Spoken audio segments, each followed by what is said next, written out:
We are going to be doing something just a little different this time. And for the next few sessions, we're going to read one of my scripts, possibly more. The first one is Eve in the Midst of Tears. There is no copyright on it because I wrote it, and I pray that you will be encouraged and blessed by it. Eve, hope in the midst of tears. Good evening, my dear ones. So you have come for a visit with me, have you?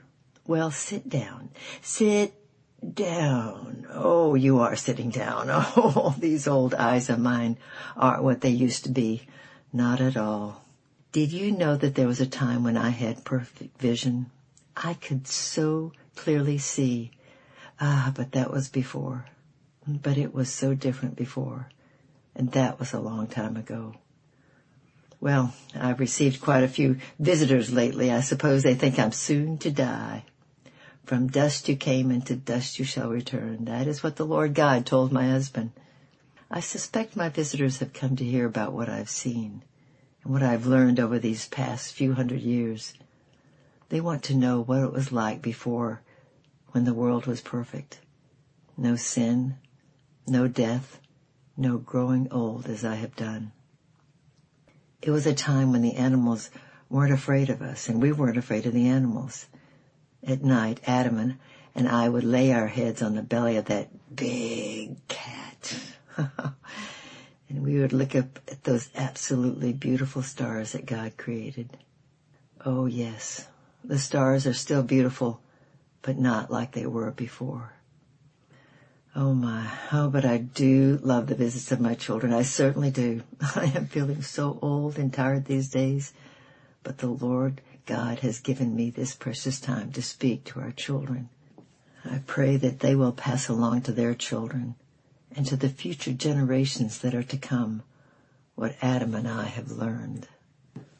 For all generations will suffer because of our disobedience to God. Each and every one will follow in his sin nature.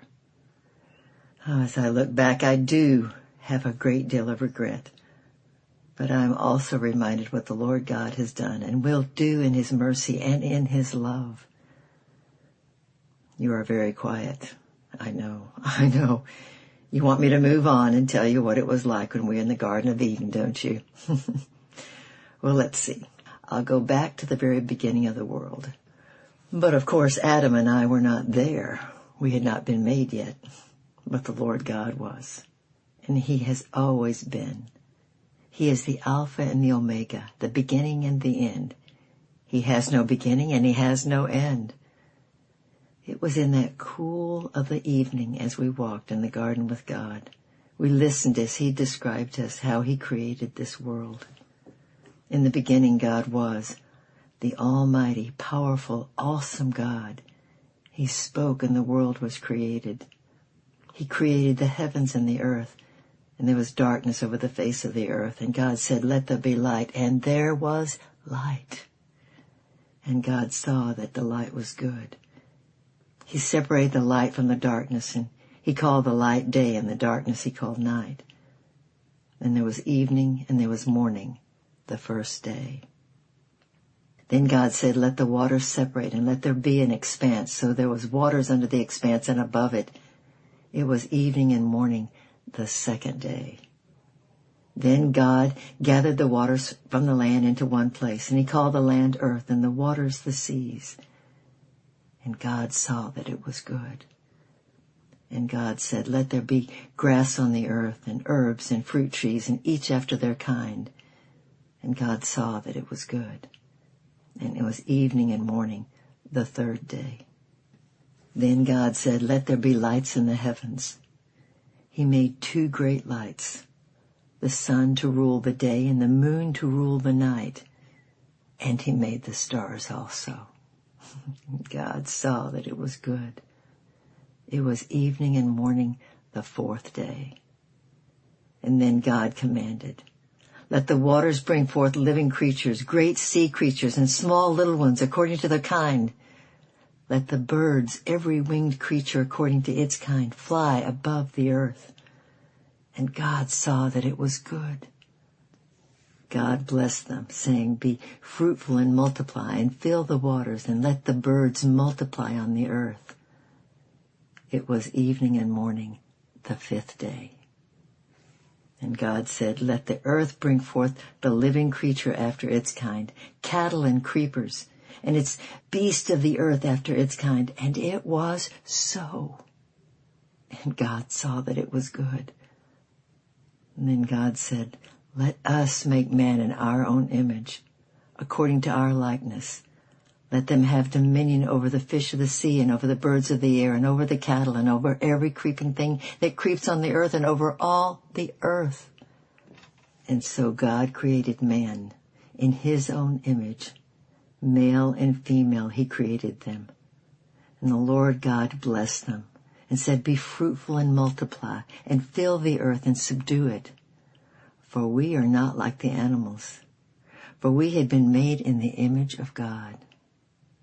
Then God looked at all he had made, and he said it was very good.